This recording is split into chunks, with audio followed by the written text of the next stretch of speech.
des relations associations-pouvoir public, une enquête quantitative nationale. Et donc on va présenter à deux voix avec Cécile Rodriguez. On est tous les deux chercheurs au CERAPS à l'Université de Lille et on a coordonné donc, cette enquête qui se veut une première enquête statistique sur les relations associations-pouvoir public à l'échelle nationale.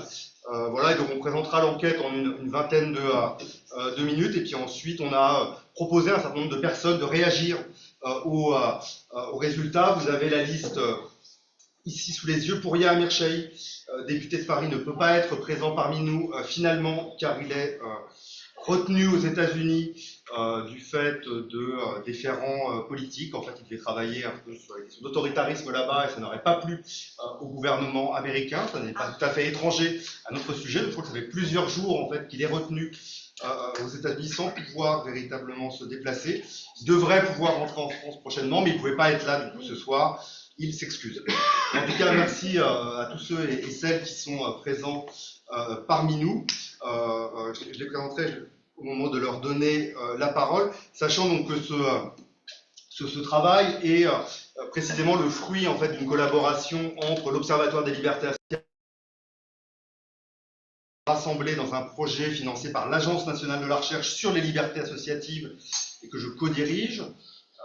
Et donc on a sollicité un certain nombre de têtes de réseaux associatifs, le mouvement associatif, la Fonda, le réseau national des maisons d'association, je ne les liste pas tous ici, le RTES, le CAC et d'autres, pour nous accompagner dans la réalisation de cette enquête. Et donc on était intéressés pour avoir leur retour sur ce travail.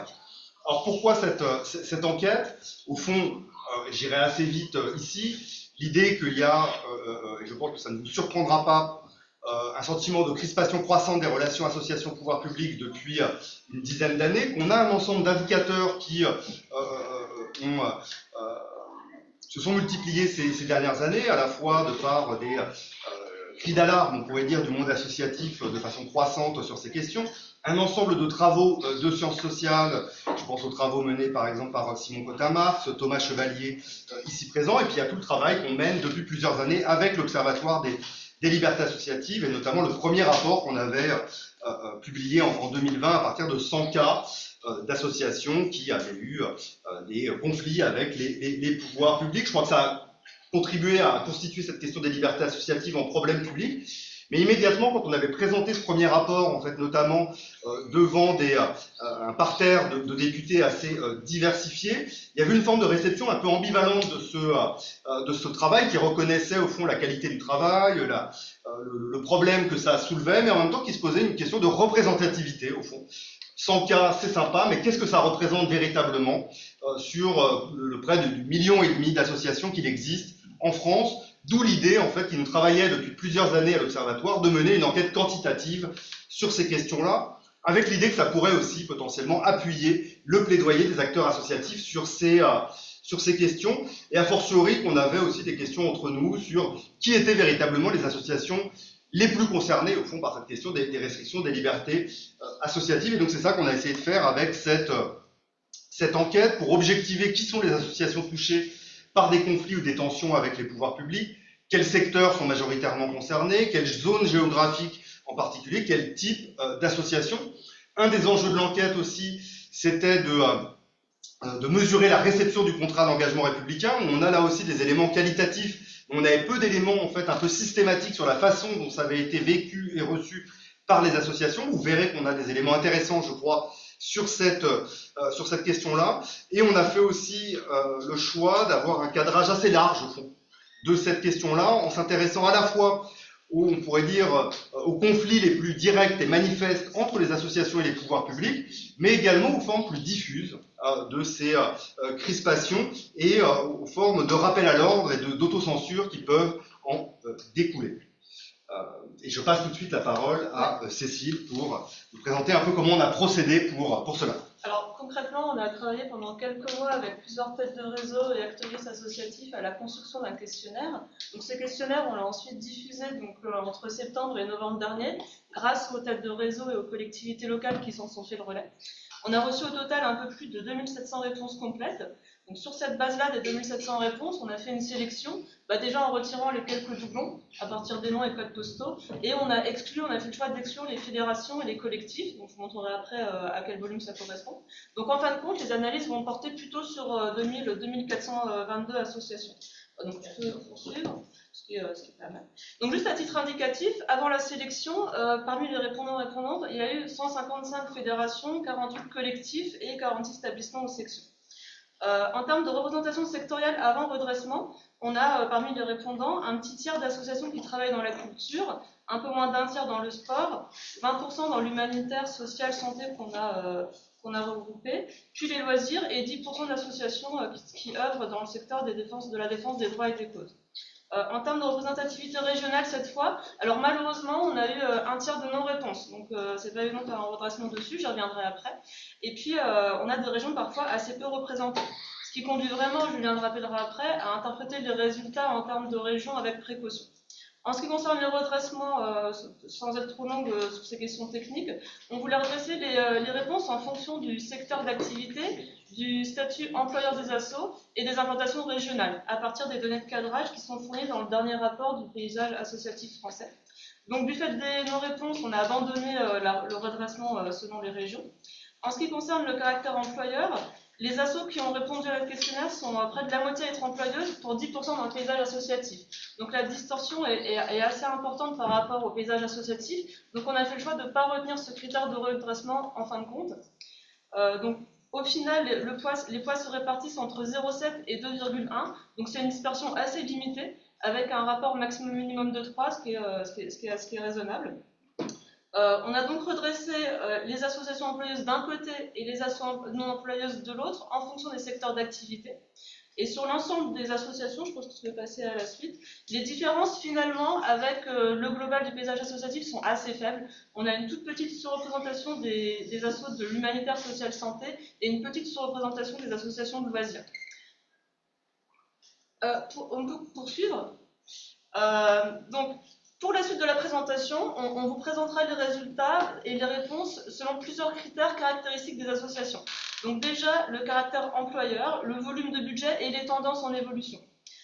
Globalement, un peu moins de la moitié des associations de l'échantillon sont employeuses et 10% ont 10 salariés ou plus. 4 assos sur 5 ont des effectifs salariés stables, un peu plus de la moitié ont un budget stable, un quart un budget en baisse et un quart un budget en augmentation. On peut poursuivre.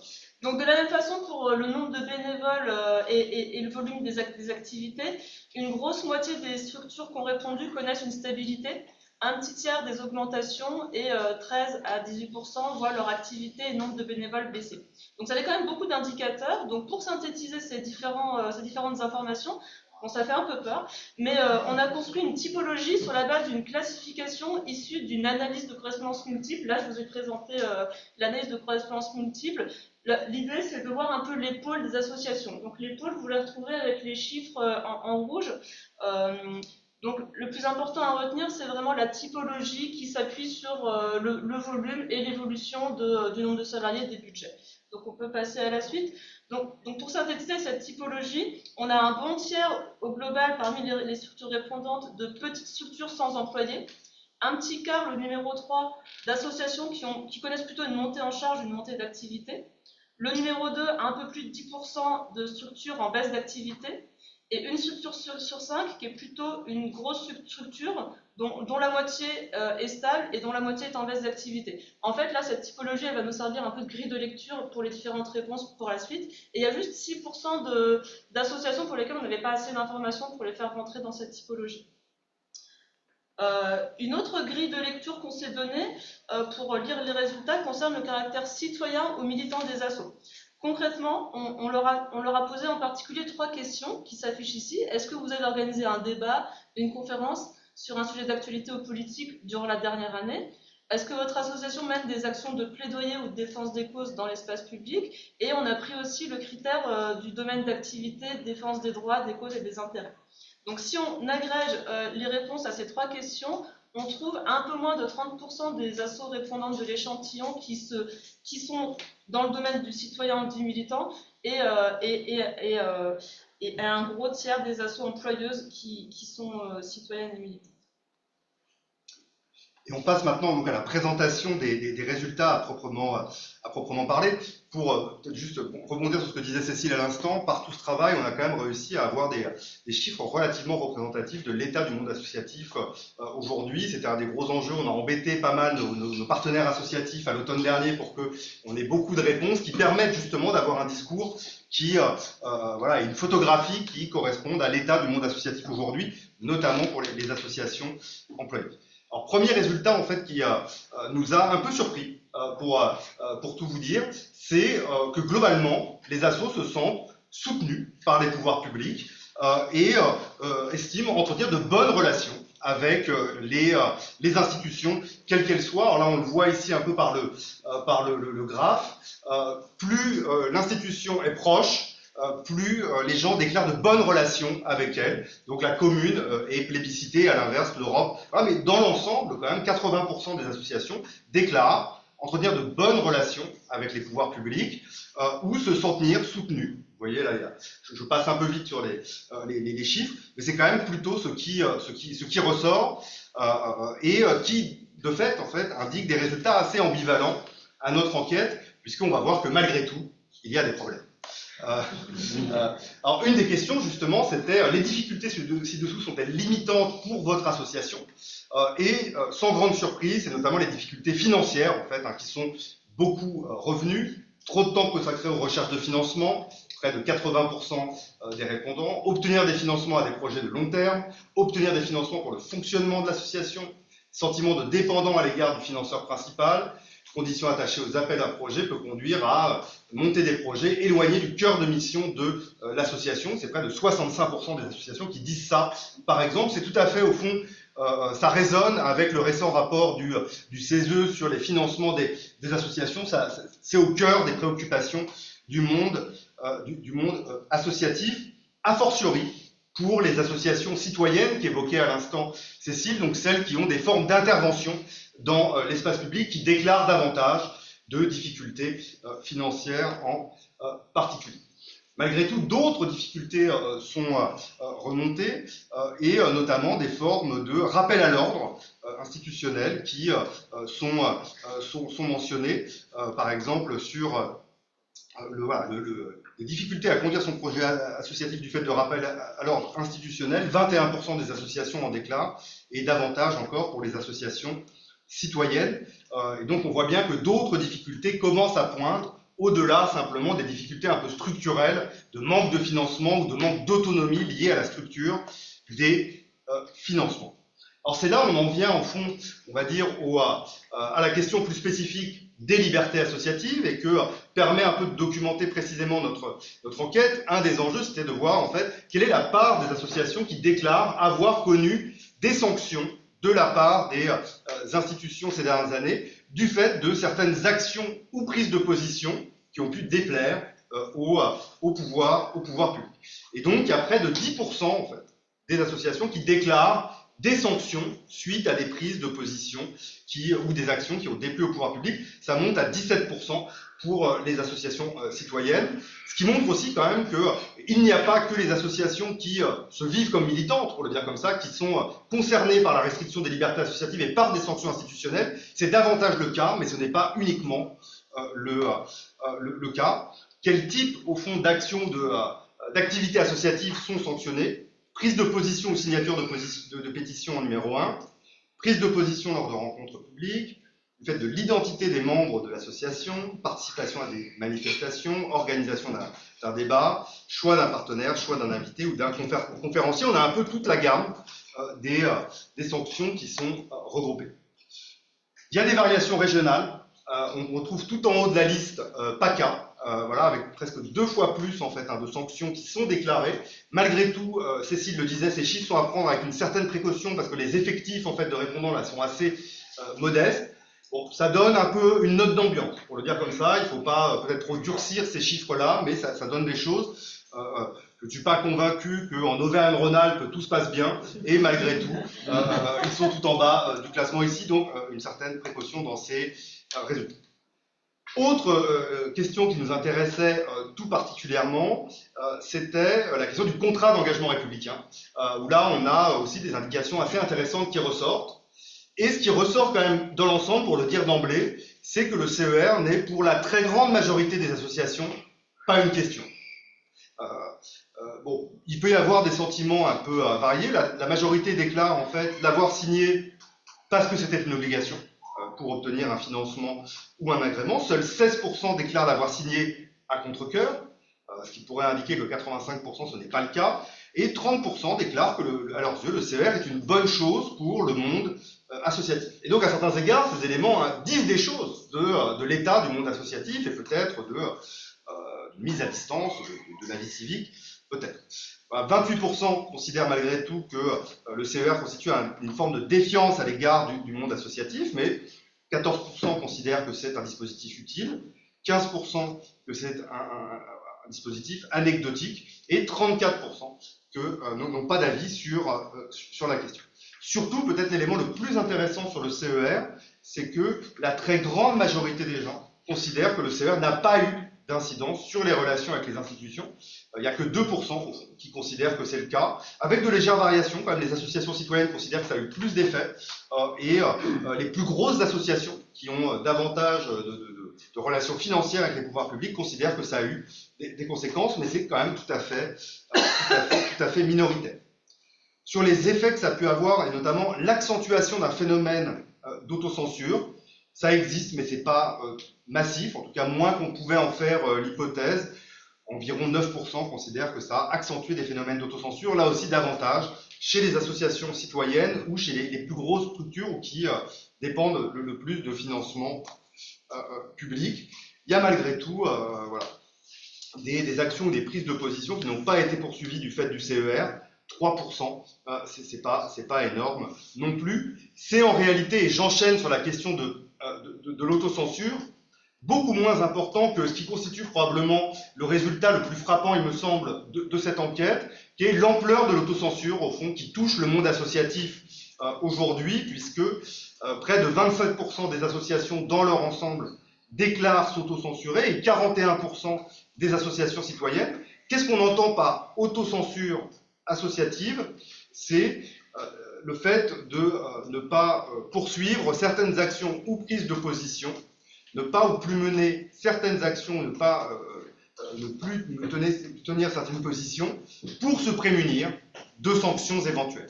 Voilà comment on définit l'autocensure associative à la réponse à cette question-là.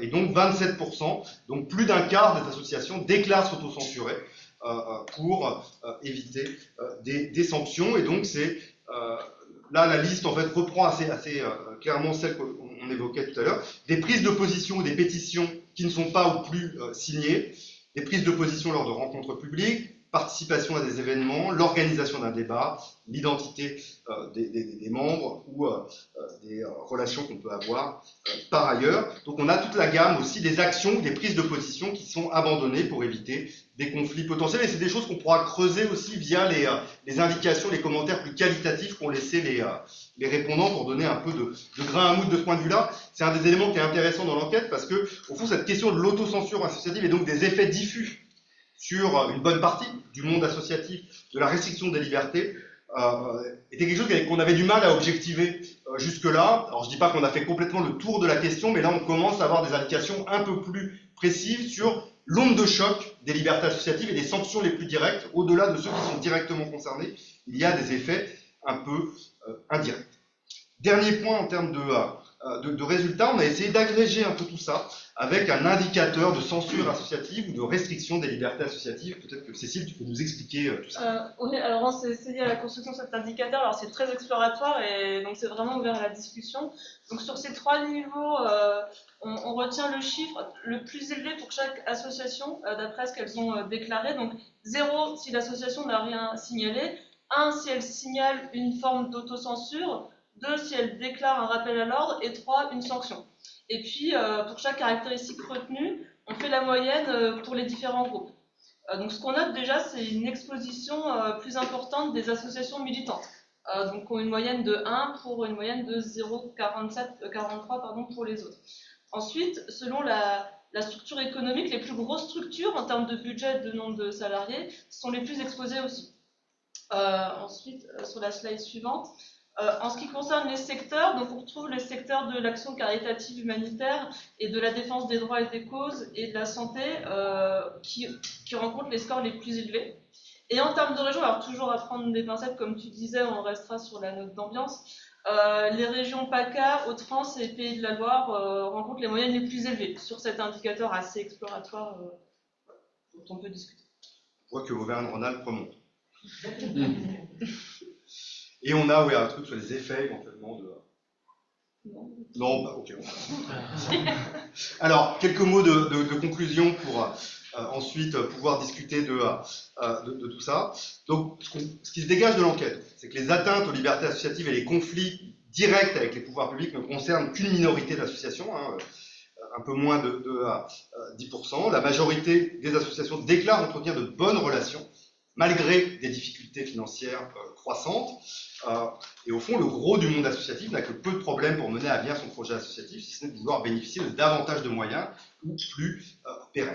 Malgré tout, la restriction des libertés associatives concerne potentiellement des dizaines, voire des centaines de milliers d'associations en France, c'est-à-dire que 10% d'1,5 million, c'est pas rien. Et donc c'est là où, d'une certaine façon, avoir une enquête représentative d'un point de vue statistique nous permet de dire des choses. Je rappelle quelques chiffres un peu clés. 27% qui déclarent s'autocensurer, 41% pour les associations citoyennes, si bien qu'on peut en conclure que chaque année, ce sont des milliers de débats, de rencontres, de sessions d'éducation populaire, de manifestations qui ne sont potentiellement pas organisées pour se prémunir de sanctions éventuelles. Et donc on voit bien qu'il y a une forme de production institutionnelle de la dépolitisation du monde associatif, à rebours un peu du discours sur la valorisation de la participation citoyenne, de l'éducation populaire. Les modalités d'organisation et de relation entre les pouvoirs publics et le monde associatif contribuent à sa dépolitisation, à une forme de mise à distance du politique pour continuer à survivre. Alors, malgré tout, les choses continuent à se passer, et on pourrait discuter de faut-il voir la bouteille à moitié pleine et à moitié vide, et je crois que ce sera un des enjeux aussi probablement des enquêtes qu'on continuera à mener par la suite, c'est de voir l'évolution dans le temps. En fait, là on a une première photographie et ça nous permettra peut-être de voir si la situation s'améliore ou se décline dans les années à venir. Malgré tout, il y a quelque chose quand même d'inquiétant sur l'ampleur de l'autocensure qu'on a pu détecter et qui résonne au fond avec ce qu'on travaille pas mal en ce moment avec l'Observatoire des libertés associatives, à savoir cet impératif de neutralité politique des associations qu'on a vu remonter en fait ici ou là via quelques cas. J'ai envie de dire que cet impératif de neutralité est vécu très directement au quotidien par les associations via ces formes d'autocensure qu'elles déploient pour se prémunir des sanctions éventuelles. Voilà, on en reste là. Merci pour votre attention.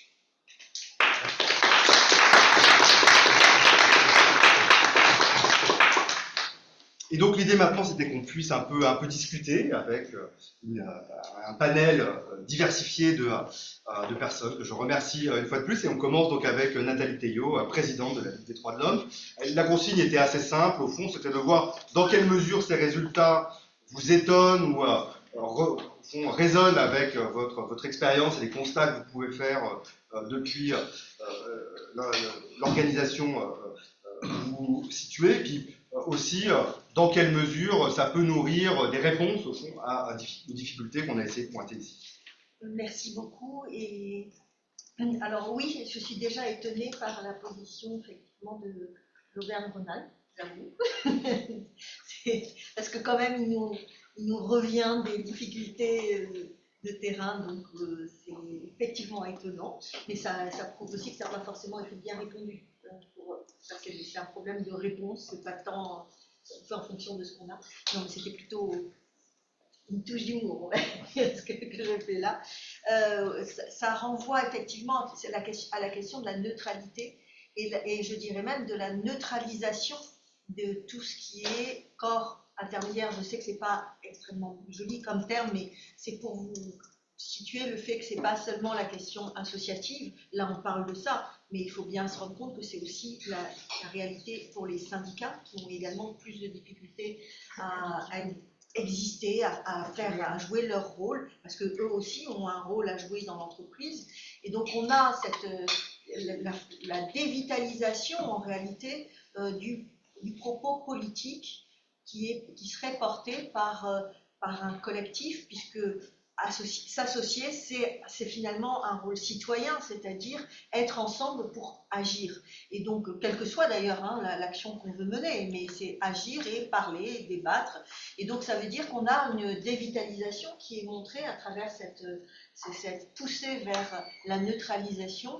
Et ça va dans le sens du rétrécissement de l'espace civique, de la vie citoyenne, mais plus généralement de la démocratie, parce que ça signifie que finalement, ce qui fait aussi la vitalité de la démocratie, c'est la possibilité d'avoir des interactions avec les pouvoirs publics qui soient pas seulement pour des demandes de financement, ou etc., mais qui soient réellement moteurs pour discuter d'une politique publique. Or là, si on a à travers tout ce qui est mis comme entrave et tout ce qui est demandé de dévitaliser le discours et de faire en sorte qu'il soit le plus neutre possible, en réalité, on demande aux associations de ne plus participer à la vie citoyenne et de ne plus participer à la définition des politiques publiques. Hormis, évidemment, si on a une association qui applique, il en existe hein, des associations qui sont là en réalité pour appliquer le programme de la mairie, le programme, bon, ça existe, mais celles qui sont vraiment des associations de personnes indépendantes, ben, on leur demande en réalité de ne plus toucher à ça. Donc on est sur une fragilisation, à mon sens, de la démocratie elle-même, au-delà de la fragilisation de l'association, du mouvement associatif en général. Donc ça renvoie en fait à ce que vraiment on ressent, nous à la Ligue des droits de l'homme. Et j'ai d'ailleurs répondu il y a une enquête qui a été menée par l'inspection générale de l'administration. Et j'avais répondu, donc je suis très contente que ce soit objectivé parce qu'on répond évidemment en fonction de ce qu'on a, nous, comme perception, à travers nos sections, à travers également les autres associations qui nous sollicitent, mais on est toujours en crainte d'avoir une vue biaisée. Donc là, c'est formidable que ce soit beaucoup plus objectivé, mais ça conforte ce que je disais, c'est-à-dire, quand j'ai répondu, c'est-à-dire que le CER est un symptôme, mais n'est pas l'alpha et l'oméga. En réalité, c'est plus un signal d'alarme pour dire aux associations, ben, voyez, on vous surveille, hein, et puis on a des moyens c'est pas de vous faire parler, là, c'est au contraire de vous faire taire, mais c'est qu'un signal, ça n'est pas en soi le réel du vécu des associations.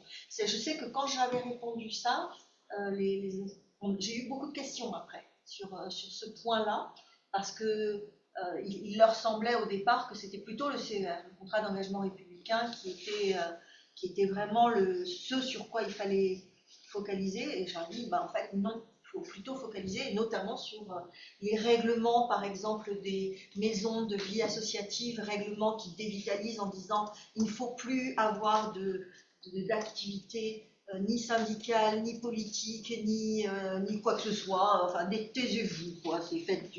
Faites des activités manuelles et puis ne dites plus rien. C'est à peu près ça. Donc, ça, ce sont des choses qui sont un peu invisibilisées en réalité. Donc voilà, c'était un peu ma réaction à chaud, que c'est bien d'avoir une objectivation en fait, et pas que ce soit seulement du ressenti. Merci beaucoup. Merci Nathalie. Alors, je crois que Gilles de Proust nous a rejoint à distance. Donc Gilles de Proust qui est maire d'Allonnes, président de Ville et banlieue. Alors la bonne nouvelle, c'est que les communes en fait demeurent en haut du classement. Alors on n'a pas en fait encore, mais peut-être y parviendra-t-on, d'éléments plus précis sur les associations situées dans les quartiers politiques de la ville qui sont au cœur du travail de Ville et banlieue. Mais n'hésitez pas à nous dire ce que tout ça vous inspire. Alors déjà je m'appelle pas Stéphane Bardol, hein, voilà, c'est le directeur général de la mairie. Bien, merci de m'avoir invité et à m'exprimer dans cette soirée. L'enquête que vous avez faite est intéressante. Elle traduit d'ailleurs un certain nombre de questions auxquelles les uns et les autres sont confrontés. J'ai vu plusieurs fois, vous en avez fait référence, la question des financements est quand même une question récurrente, et j'y reviendrai. Alors, la première des choses peut-être sur sur l'engagement, sur l'éducation populaire. Le fait que nous soyons dans une période où il y a une crise profonde de la politique ne peut que, enfin, à mes yeux, il n'y a pas de secteur, y compris les partis politiques d'ailleurs, que ça n'impacte pas, quoi. Et on ne peut pas être surpris, compris parfois dans cette situation générale, un certain nombre d'associations qui par ailleurs font un travail remarquable se replient un peu sur leur précaré et ont du mal parfois, y compris sur des questions qui posent des questions financières, sur les questions d'indépendance, d'autonomie, effectivement, qu'elles se mettent un peu en veilleuse, quoi, j'allais dire, pas en rajouter. Ça, c'est la première des choses, c'est la crise politique, elle impacte la vie associative. La deuxième élément, c'est une bataille commune, y compris dans beaucoup d'endroits entre les communes et les associations. C'est cette mode mortifère de ces dernières années sur les appels à projets. C'est-à-dire qu'on oblige les associations à être très concentrées sur l'ingénierie pour essayer, dans un contexte financier compliqué, à ne pas rater des opportunités de financement au détriment de leur action, de l'objet de leur action, de leur initiative. Je pense que c'est une vraie question comme Association des villes et banlieues de France qu'on a interpellé, notamment dans le nouveau contrat de ville, en disant qu'il faut alléger. Il y a des choses qui sont, bon, le contrat sur 3 ans, etc., qui soulage un peu de ce point de vue-là, mais on est loin d'être au bout. Et quand je parle d'appel à projet, alors pour celles et ceux qui font des appels à projet pour la politique de la ville, le dauphin, qui est un gentil animal, mais peut devenir un cauchemar pour nombre d'associations, hein, et notamment les plus petites qui n'ont pas forcément de professionnels, enfin de personnes qui maîtrisent et qui connaissent un peu les méandres de ces différents dispositifs. Et honnêtement, je pense aussi que les collectivités, y compris les communes, doivent s'interroger. Parfois, on est aussi dans ces démarches où on demande toujours des dossiers plus aux associations, parfois pour des subventions qui sont qui sont pas très importantes, enfin importantes pour l'association, mais en termes de volume financier, qui sont quand même qui sont impactants. Alors, un autre élément, y compris, même si j'ai vu dans ce questionnaire que les rapports entre les associations et les collectivités sont plutôt à un haut niveau, dans le même temps, moi je suis très préoccupé, alors c'est pas d'aujourd'hui, mais ça s'accélère, euh, sur les conséquences de la baisse des dotations de leur diversité, qui limite donc les capacités d'autonomie des collectivités et qui conduisent parfois, malgré leurs engagements, à, à, à geler, voire parfois pour certaines à diminuer des subventions qui mettent en difficulté les associations. Et ça ne va pas dans le bon sens, parce que le budget 2025, on le connaît, 2026, on a déjà quelques indications, ça risque d'être mortifère. Moi, je dis souvent moi, pour les associations allonaises, et je le dis sans vraiment, avec beaucoup de sincérité, les deux éléments qui font société, qui permettent de vivre et surtout de faire des choses ensemble dans un territoire, c'est les associations et c'est le service public local. Et on voit bien que les deux étant profondément attaqués depuis, c'est pas d'aujourd'hui, mais ça s'accélère, on voit bien comment ça peut se traduire sur les territoires comme difficulté. Alors, et avec peut-être un élément supplémentaire dans les quartiers prioritaires, où de fait on concentre beaucoup de femmes et d'hommes qui sont en grande précarité, en grande difficulté, parfois en grande souffrance. Nous, on est confrontés les associations, alors je suis moi-même adhérent à des associations, pour ça que je dis parfois le nous, au renouvellement des cadres associatifs, des animateurs associatifs, parce que on n'a pas forcément de difficulté à trouver sur un événement ponctuel, à mobiliser des gens sur un dimanche, un samedi. Mais s'engager sur la durée avec tout ce qu'on a dit précédemment sur les contraintes législatives, juridiques, financières, avec y compris des contrôles, des évaluations, font que faut en vouloir parfois pour y aller, quoi. Et que et dans nos quartiers donc regardez, c'est très préoccupant sur la pérennité d'un certain nombre d'avenir pour des associations. Puis dernière chose, peut-être, moi, comme président de Ville-et-Bonlieu, puis aussi comme un maire un peu engagé, je pense que plus que jamais, il faut faire de la politique avec un grand P, bien sûr. Il faut aller sur le débat d'idées, oui, la contradiction, le débat, mettre sur la table des propositions, pour y compris créer, je pense que les uns et les autres, nous serons dans notre rôle d'éducation populaire, pour permettre aux habitants de redonner, de leur donner de l'envie à s'engager pleinement dans la chose publique. L'association est un élément du débat public, de l'activité publique, de l'engagement public, et qui pour ma part, je pense, nous pensons, nous pensons que ça doit être préservé, mais plus que ça, il faut compris qu'on réfléchisse comment, en termes de propositions, dans les échanges qui viennent, cette question soit traitée comme un élément déterminant et pas comme l'élément qui vient en 5e, 6e, 10e, 15e position dans les propositions des uns et des autres, parce que je pense que c'est un enjeu. On a un enjeu fort dans cette période où la question de la crise démocratique elle est importante. Ville-et-Banlieue, en octobre 2023, avait dit avait écrit la banlieue n'est pas le problème, mais la solution. Faisons République ensemble. Dans ça, j'y mets vraiment, moi, le rôle, la place des associations qui doivent être confortées dans nos territoires. On aura peut-être des questions tout à l'heure sur ce que peuvent faire les villes. On a un certain nombre de propositions qu'on porte et qu'on a mis en débat récemment. Peut-être que des réseaux d'élus comme Ville et Banlieue pourraient les relayer d'une certaine façon. Je vois les camarades qui hochent la tête. Mais je passe tout de suite la parole à Jean-Baptiste Jobard du collectif des associations citoyennes. Qu'est-ce que ça t'inspire, Jean-Baptiste? Alors, ça m'inspire deux, trois mots pour dire pourquoi c'est important le travail qui est présenté ce soir et pourquoi est-ce que sûrement il faut encore aller plus loin en fait. Et puis finalement, pourquoi on a besoin de ces connaissances et d'étayer encore ces connaissances pour porter un message politique. Donc moi, je travaille au CAC, collectif des associations citoyennes, et en fait, on est impliqué dans ce travail avec l'Observatoire depuis longtemps. C'est important parce que je pense qu'il manquait cette pierre à l'édifice, c'est-à-dire que pour le moment, l'Observatoire a fait un travail remarquable, mais basé sur une approche qualitative. Et qu'on voit bien qu'il manquait cette approche quantitative, qui était quand même un peu un tour de force. Donc bravo pour ça, pour avoir réussi ça. Donc on a besoin de cette approche globale qui mêle les enquêtes quantitatives et qualitatives, et cette enquête quantitative est peut-être, et j'espère, la première d'une série en fait. Enfin, voilà.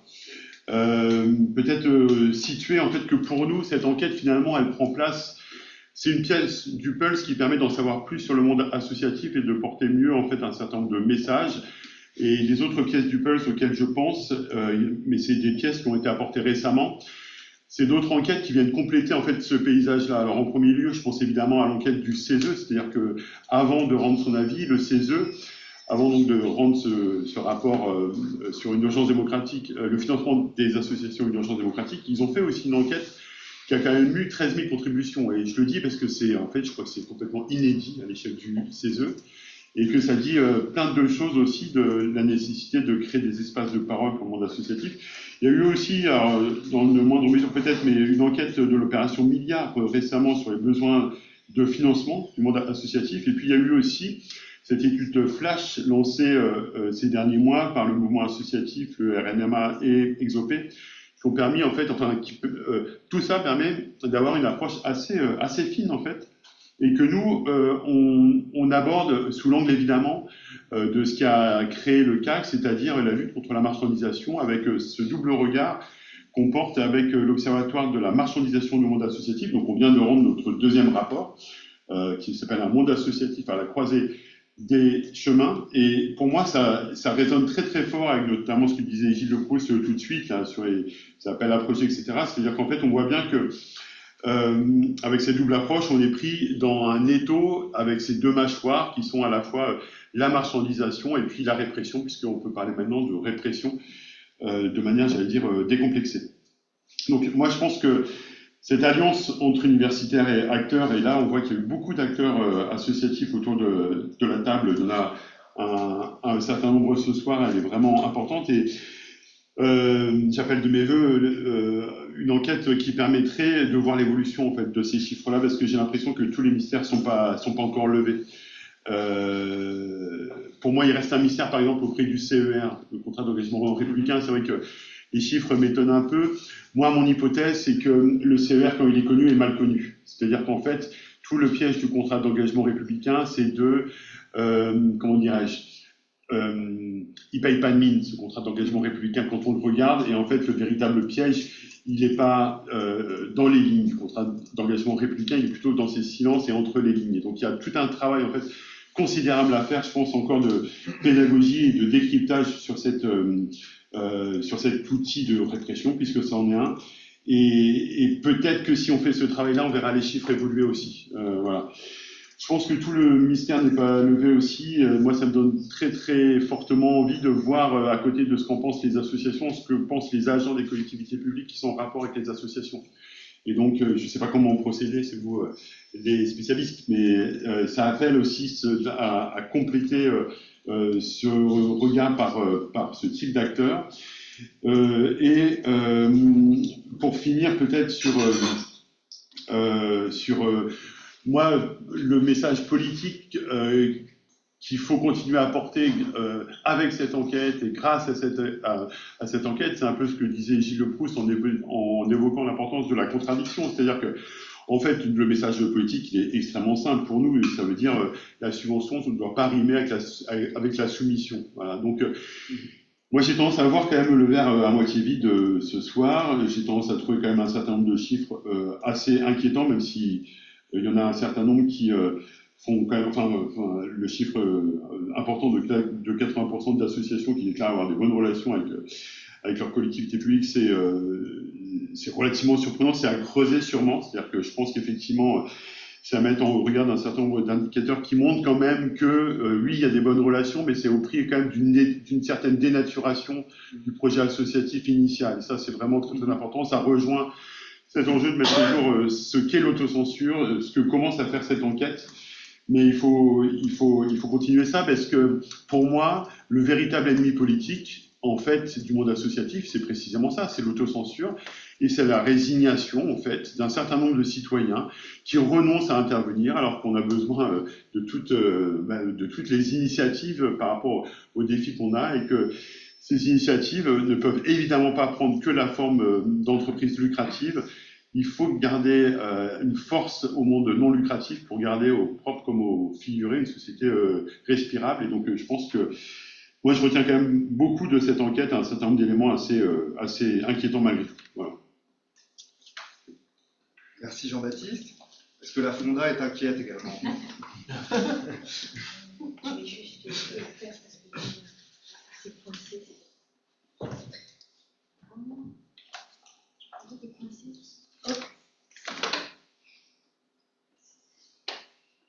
Voilà.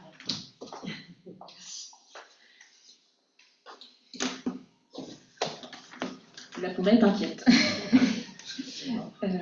Donc je m'appelle Anna Maheu et je travaille à la Fonda. Par rapport à cette enquête à laquelle on a participé, on a aussi été surpris par le fait que le CER ne soit pas perçu effectivement comme un danger. Et je rejoins la personne qui m'a précédée sur peut-être qu'il y a une méconnaissance du CER, peut-être que c'est juste une case qu'on coche.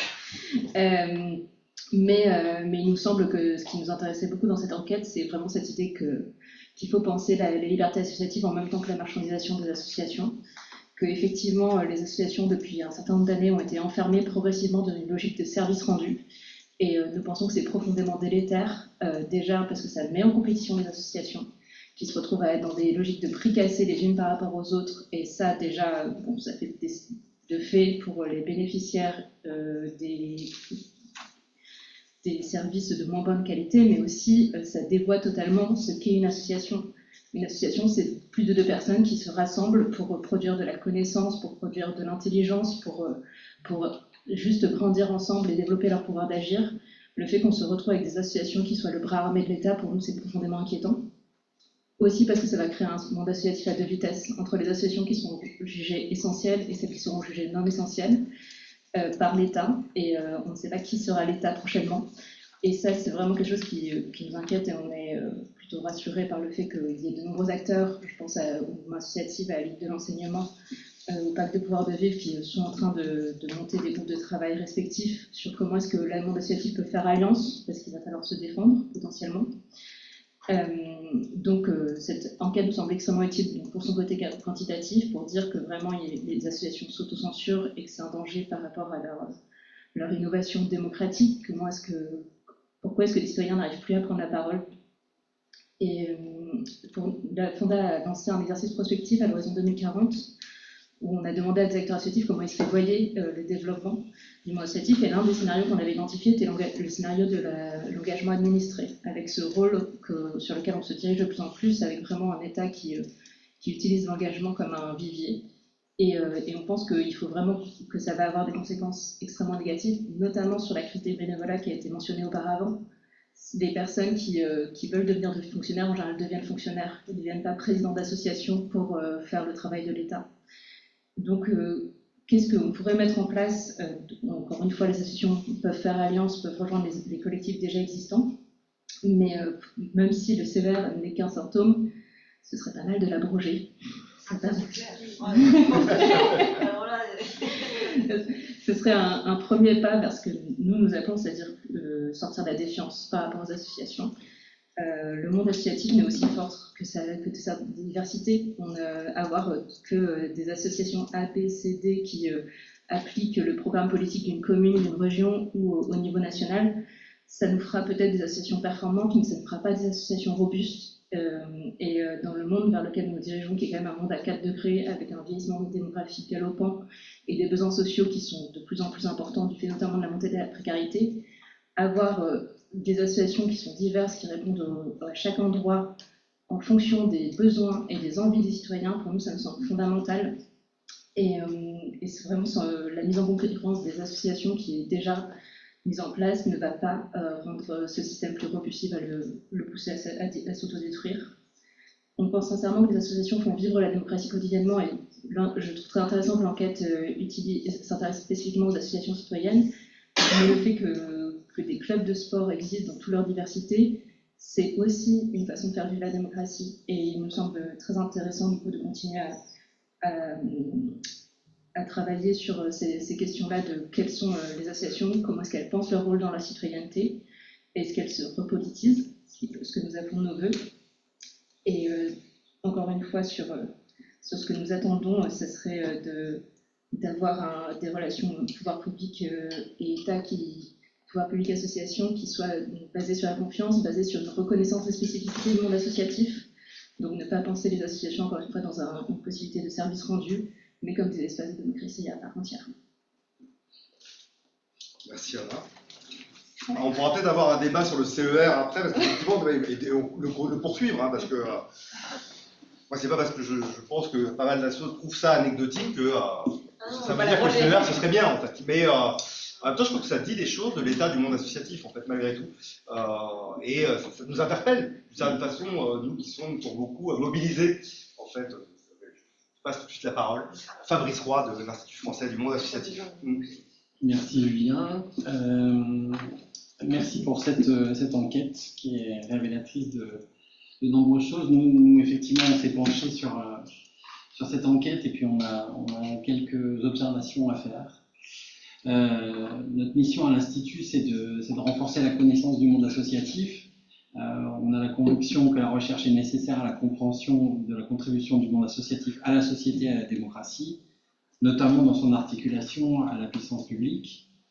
Parmi les sujets moins connus et encore trop invisibles qui nous intéressent à l'Institut, il y a la question des mécanismes par lesquels le fait associatif participe à la vitalité de l'espace civique, et du coup comprendre quelles sont les pressions explicites ou diffuses qui pèsent sur les modèles associatifs et sur la citoyenneté collective organisée. Donc nous sommes partenaires de l'AIC, du projet l'AIC, et nous avons soutenu en partie des travaux, Julien, en 2020. Les premières réactions au contenu de l'enquête portent sur le cadrage légal et réglementaire et les rappels à l'ordre institutionnel. L'étude montre un phénomène de cadrage institutionnel des associations qui est devenu significatif, ce qui pose la question de la mutation dans les discours politiques et dans les politiques publiques, de la conception même du modèle associatif et de son importance dans la société pour la démocratie.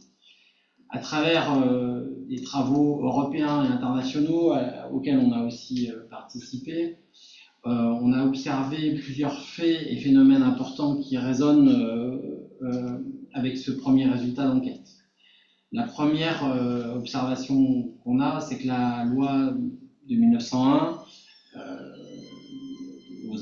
liée aux associations françaises, bien sûr, apparaît comme une loi très libérale et qu'elle fait du statut associatif français une spécificité en matière de liberté associative.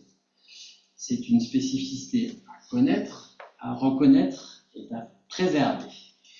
La deuxième observation, c'est un phénomène de défiance des institutions vis-à-vis de la société civile organisée. Les lois se multiplient dans un ensemble de pays, y compris le nôtre du coup, pour cadrer, voire restreindre la liberté associative. Et du coup, cette loi de 1901, c'est un pilier de notre état de droit et de notre démocratie, et il est important qu'on maintienne cette loi avec tous ses tenants et aboutissants et qu'on puisse interpeller les décideurs politiques. La troisième observation, également à l'échelle européenne, voire mondiale, c'est cette défense institutionnelle vis-à-vis de l'action citoyenne collective qui fait écho à la montée d'une défiance citoyenne envers les institutions. Il y a un parallèle qui est un peu étonnant.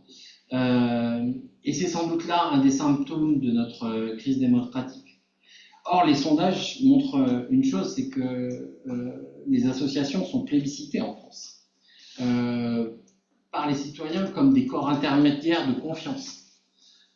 Donc, écoutons les gens qui nous plébiscitent.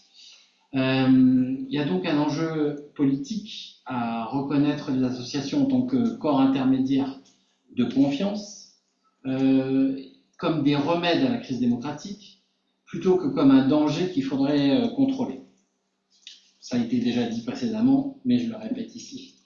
La recherche en général, et cette enquête le montre très bien, a beaucoup apporté à cet égard. Une deuxième réaction porte sur le cadrage budgétaire et ses conséquences. Le cadrage budgétaire a une première pression sur les libertés associatives. Le poids de la recherche, de financement, l'absence de visibilité à long terme, la course à la gestion de projets, l'injonction à la productivité associative et à l'impact, ça pèse sur les projets associatifs. À l'Institut, on a lancé un programme de connaissances sur les modèles socio-économiques où il a été question de cette crispation dans les relations entre associations et le pouvoir public. Ce que la recherche observe aujourd'hui, c'est que le problème ne vient pas que d'une évolution des volumes financiers, mais aussi des modalités de ces financements. Nous pouvons nous poser la question de la transformation de la subvention en commande publique, ce qui pourrait transformer progressivement les associations en délégataires de services publics. C'est déjà le cas dans certains domaines. Autre exemple, la généralisation des appels à projets restreint progressivement la capacité d'innovation des associations et donc la capacité de nouvelles propositions portées par des citoyens. Un des effets de ces évolutions des financements publics, c'est la montée du recours à la vente de biens et de services. C'est devenu un sujet, et un sujet de recherche en ce moment. Dans le temps, se développe le modèle d'entrepreneuriat social, avec ses pour et ses contre. Le modèle associatif est pris en étau entre deux modèles d'influence, l'État et le marché. Dans un cas comme dans l'autre, service public ou service marchand, la fonction citoyenne associative peut être fragilisée à la fois dans sa fonction socio-politique, dans sa capacité à interpeller et à porter des plaidoyers, et dans sa capacité d'innovation et de transformation sociale. Pouvons-nous en déduire que ce qui est fragilisé, ce sont les structures, et ce qui est invisibilisé est la valeur sociétale créée par les associations? Or, cette valeur sociétale échappe souvent à la culture gestionnaire. Ne voit-on pas d'abord ce que les associations font ou ce qu'elles portent via leurs projets, alors qu'elles doivent être appréciées pour l'ensemble de ce que les associations sont, dans la valeur qu'elles créent, dans les valeurs qu'elles incarnent au quotidien, dans leur mode de gouvernance participatif ou démocratique, dans leur capacité à mobiliser l'engagement et des partenariats, à proposer des espaces délibératifs et de liens sociaux, à transformer les perceptions des citoyens, des pratiques professionnelles, voire à inspirer des politiques publiques. Nous croyons que les conclusions de l'enquête dépassent la question de l'évolution des libertés associatives. Ce qu'elles montrent, notamment à travers le phénomène d'autocensure, c'est une transformation du modèle associatif et la fragilisation de la contribution associative à l'espace public. C'est une question qui doit interpeller l'espace public et les décideurs politiques eux-mêmes. Malgré le fait d'avoir salué lors de la crise Covid les associations qui étaient en première ligne, dans leur capacité à détecter les besoins, à apporter de nouvelles solutions, à inspirer les politiques publiques, donc avoir salué leur fonction politique, il est paradoxal aujourd'hui de remettre en question la légitimité de cette contribution sociétale fondamentale. Alors, comment peut-on améliorer les relations entre associations et pouvoirs publics? Ce que nous pouvons relever de l'enquête, c'est le sentiment de soutien par les pouvoirs publics de la bonne qualité déclarée de la relation qui sont corrélées à la proximité. Plus l'échelon institutionnel est proche, plus la relation est bonne. Cela dit, que les territoires sont des espaces d'engagement, mais aussi de lien entre les associations et les pouvoirs publics. Certaines collectivités sont soucieuses de soutenir des associations et leur capacité à agir. Et cela va dans le sens de la promotion des libertés associatives. Contribuer à l'espace civique, dans la dimension interpellation et transformation de la société par l'innovation, est source d'inspiration des politiques publiques. Si à l'inverse, l'État contribue à la restriction de l'espace civique, la co-construction des politiques publiques ne peut pas se faire. Il semble que celle-ci se passe de plus en plus à l'échelle des collectivités et donc des territoires. Autrement dit, nous pouvons noter une préoccupation naturelle de la part de nombreuses collectivités territoriales pour le rôle civique des associations, leur rôle de participation citoyenne et d'éducation populaire. Pour toutes ces raisons, il y a un enjeu à repenser l'espace civique à l'échelle des territoires. Ajoutons aussi que le contexte des crises rend cet enjeu urgent. Aujourd'hui, plus personne ne pense qu'un seul type d'acteur pourra surmonter une crise climatique, une crise sanitaire, une crise démocratique. Les associations ont un rôle fondamental à jouer face à ces crises et notamment sur chaque territoire donné. L'Institut a engagé une recherche soutenue par l'ANR qui s'intitule ASTER, Relations, Associations et Territoires. Changer de paradigme. À travers cette recherche, nous documentons la façon dont les associations contribuent aux côtés et avec les collectivités territoriales à la fabrique des territoires. Pour en finir, les premiers résultats montrent des enjeux importants. Fédérer autour de projets de territoire les acteurs publics territoriaux et les associations. Sortir d'une logique verticale et asymétrique et d'une perception de territoire qui serait d'abord des territoires de financement. Enfin, penser les territoires aussi comme des territoires construits par les associations. Je vous remercie. Putain, Merci, c'est Fabrice. mieux que Juliette Alpin. Plus longtemps. Toujours déjà. Non, mais c'est bien, ça ouvre des perspectives sur le rôle des collectivités locales. On va peut-être pouvoir y venir. Il y a des questions qui s'organisent dans le chat autour justement des pistes possibles pour répondre notamment à l'autocensure. David Ratino, du côté du mouvement associatif, comment on voit tout ça?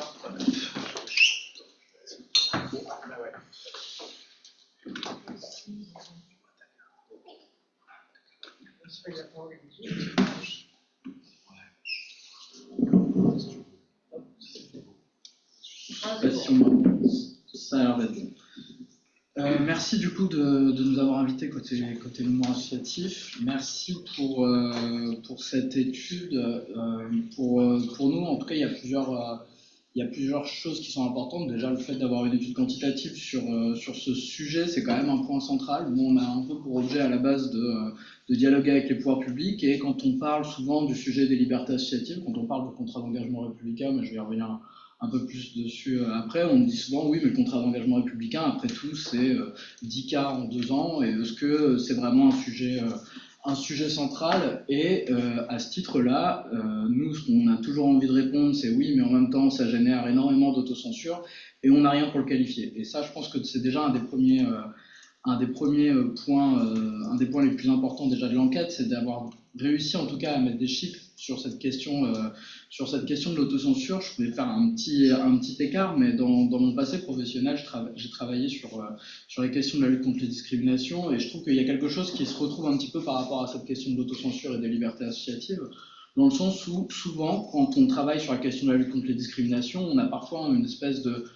discours qui revient en disant mais si on regarde les condamnations judiciaires en matière de discrimination, c'est pas quelque chose d'énorme, et du coup la manière de prendre le sujet, on a un petit peu retourné les choses et on s'est dit oui, mais du coup il faut aussi penser et parler du ressenti discriminatoire et élargir cette question-là, non pas à une simple question juridique, mais aussi comprendre les mécanismes politiques, sociaux qui sont en œuvre à travers la question de la discrimination. Et là, la question des libertés associatives, je trouve qu'il y a un petit peu quelque chose qui va dans ce sens-là. C'est-à-dire que si on parle du nombre de recours, si on parle du nombre de cas du contrat d'engagement républicain, en effet, on n'est pas sur quelque chose d'énorme. En revanche, ce qu'on peut réussir à voir par rapport à cette question, c'est que, en effet, il y a énormément d'associations qui s'autocensurent, il y a des associations qui ne vont pas mener certains projets, qui ne vont pas forcément prendre la parole politique parce qu'elles sont dépendantes de leurs financeurs publics, et que se mettre en porte-à-faux vis-à-vis de leurs financeurs publics, forcément, c'est quelque chose qui, derrière, elles pourraient le payer au sens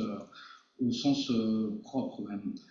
Donc ça, c'est déjà ce premier point, c'est que cette question de l'autocensure, déjà, c'est pas quelque chose c'est pas une petite affaire, c'est quelque chose d'important, c'est quelque chose qu'on a besoin qu'il soit quantifié, et donc ça, c'est un point important. Le deuxième point sur lequel je voudrais revenir, alors j'ai la question de la dénomination d'association citoyenne. Alors je comprends le groupe, et en même temps la conception d'association citoyenne me laisse un peu perplexe, parce que j'ai quand même tendance à dire que une association, même si elle n'a pas forcément une vocation citoyenne, et par rapport aux actions qui sont pointées dans le diapo, une association c'est de nature toujours un petit peu citoyen quand même, de mon point de vue. Et je me pose cette question par rapport à l'écart qu'il y a entre le groupe général et le groupe des associations citoyennes. C'est un peu la question, est-ce que c'est des associations qui sont réellement plus exposées, ou alors est-ce qu'il n'y a pas aussi quelque chose de mieux conscientiser les risques qui sont en cours pour elles, et le fait que leur prise de position, elles se retrouvent plus exposées parce qu'en fait elles le conscientisent. Et en fait, en réfléchissant à cette question, je me suis dit qu'en fait, c'était pas tellement un sujet, cette question-là, dans le sens où, dans les deux cas, il y a un souci. Dans le premier cas, à se dire que les associations citoyennes seraient plus exposées, quelque part, ça revient à dire on fait mal notre travail vis-à-vis du politique. Et quelque part, ça veut dire qu'il y a une emprise du politique, et que le politique, et on le voit notamment à travers des questions de neutralité aujourd'hui, comment est-ce qu'elles sont utilisées. En fait, la question de la neutralité politique aujourd'hui, c'est un instrument pour contraindre des associations dans leur prise de parole. On va dire à une association, vous n'avez pas le droit d'émettre un jugement politique parce qu'on vous subventionne, et cette subvention, quelque part, elle vous donne un devoir de neutralité. Or, la question associative, en soi, c'est une question fondamentalement politique, comme je le disais, et le fait de ne pas réussir à le faire comprendre, je pense que là, on a un sujet de mieux réussir à faire comprendre ce sujet-là vis-à-vis du politique. Donc, si, admettons que le sujet des associations citoyennes qui seraient plus attaquées, si ça venait de là, dans ce cas-là, il faut qu'on arrive à faire comprendre aux politiques que ce n'est pas un problème, en fait, et que la subvention ne dépend pas de soutenir une association par rapport à son projet politique. Soutenir une association, c'est soutenir la capacité d'une association à agir et à soutenir le projet associatif de l'association, qu'on soit d'accord ou pas avec elle. Sur ce point-là, ça pose quand même deux sujets aussi, ça nous met aussi nous face à nos contradictions, je pense, vis-à-vis de deux choses. Le premier, c'est qu'il y a un droit discrétionnaire à la subvention, que là-dessus, on n'arrivera pas à revenir sur ce droit discrétionnaire à la subvention, donc cette capacité des collectivités à dire oui ou non à une association pour une subvention sans forcément qu'elle n'ait à se justifier. Et donc, c'est comment est-ce qu'on arrive à construire plus de transparence, comment est-ce que nous aussi on est en capacité de demander plus de transparence dans les prises de décision politiques vis-à-vis de la subvention. Donc ça nous ramène à un premier challenge. Et puis le deuxième challenge, c'est aussi la critère de l'évaluation. Si on considère qu'une association ne peut pas être jugée sur son projet associatif et qu'on considère que qu'on soit copain ou pas politiquement, c'est pas un sujet, dans ce cas-là, qu'est-ce qu'on propose nous comme évaluation et comme critère pour évaluer ce pourquoi est-ce qu'on a envie qu'une association soit subventionnée. Donc ça, c'est le deuxième sujet. Ensuite, si je reprends la question de savoir, toujours sur ces associations citoyennes, et est-ce que le problème, c'est pas de se dire, mais peut-être qu'il y a plein d'associations en fait qui sont dans les mêmes difficultés que les associations citoyennes et qui ne le conscientisent pas. Là, je pense que ça nous envoie une deuxième problématique, une deuxième manière d'aborder le sujet, c'est comment est-ce que nous, on arrive à faire cette pédagogie en fait autour de ces sujets-là, à faire comprendre à une association que en fait, la question des libertés associatives, la question du contrat d'engagement républicain, même si c'est 10 associations en 2 ans, et en fait, c'est aussi son affaire, en fait. Et comment est-ce qu'à partir du moment où on restreint le pouvoir de certaines associations, quelque part, on restreint un pouvoir global du monde associatif et des corps intermédiaires. Donc là, je pense qu'il y a aussi, à travers cette question-là, un sujet de comment est-ce que on fait cette pédagogie-là. Et là, j'en viens à la question du contrat d'engagement républicain, qui donc est assez... Je ne sais pas si c'est quelque chose de méconnu. Je pense qu'il faut, je serais prudent à l'idée de faire parler des acteurs qui répondent à des questionnaires et à interpréter les choses, à trop interpréter, surinterpréter les résultats. Mais en tout cas, je pense que cette question du contrat d'engagement républicain, sans doute qu'on a intérêt à mieux la faire connaître, sans doute qu'on a intérêt à faire plus de pédagogie. Mais pour moi, là où elle est assez intéressante aussi, c'est que on n'est pas toujours d'accord dans le monde associatif. Enfin, nous, au monde associatif, on réunit des associations extrêmement diverses qui n'ont pas forcément qui ne sont pas toujours d'accord sur tous les sujets. Par contre, on a besoin d'objets de lutte en commun pour ces sujets-là. On a besoin d'avoir des espèces de symboles et des points de ralliement. Et quelque part, le contrat d'engagement républicain, c'est peut-être à ce niveau-là une des meilleures choses qui soit arrivée au monde associatif, si on est un peu taquin, dans le sens où c'est quand même un objet qui a permis de rassembler le monde associatif autour d'une lutte en commun et qui a permis quelque part de redonner une identité commune au monde associatif autour de cette question des libertés associatives. Et après, par contre, sur ce contrat d'engagement républicain, c'est pas parce qu'il est méconnu ou qu'il n'est pas en tout cas perçu comme un danger, qu'il ne faut pas non plus le mettre en lien avec le contexte politique, qui est bien évidemment la montée de l'extrême droite. Et là, je pense qu'il faut tous avoir conscience, et c'est là où on a de la pédagogie à faire, que c'est une arme de destruction massive pour un pouvoir d'extrême droite pour le monde associatif. Dans le sens que du jour au lendemain, il pourrait y avoir des coupes intempestives qui arrivent dans le monde associatif sans qu'on ait vraiment la capacité de se retourner vis-à-vis de ça. Donc c'est aussi quelque chose à avoir en tête quand on parle de ce contrat, et pas de se dire que c'est pas parce qu'il est pas beaucoup utilisé maintenant qu'il ne le sera pas demain. Voilà. Merci David. Et on finit avec Thomas Chevalier, l'œil de la recherche. Thomas, chercheur. En quelques mots avant qu'on ouvre le débat collectif, tu as envie de discuter, Thomas? Non, mais je vais faire vite. Voilà, une enquête super intéressante, et moi j'ai pas mal aimé notamment ce qui a été dit par David là dernièrement. Le fait est que je pense qu'il y a un certain nombre d'indicateurs ici qu'on a peut-être intérêt à prendre comme des outils un peu d'éducation populaire et de sensibilisation. En effet, par exemple, le fait de dire il y a 28% d'associations citoyennes, militantes, il faut trouver le terme, on a eu des débats dessus et on n'est pas sûr et tout ça. Même si c'est questionnant, ça permet quand même de rappeler, de montrer qu'on est un peu dans une époque paradoxale où à la fois il y a les gouvernantes qui renforcent leur injonction à la neutralité, mais de l'autre côté, en fait, on voit qu'une telle neutralité, elle est de moins en moins tenable en fait aujourd'hui.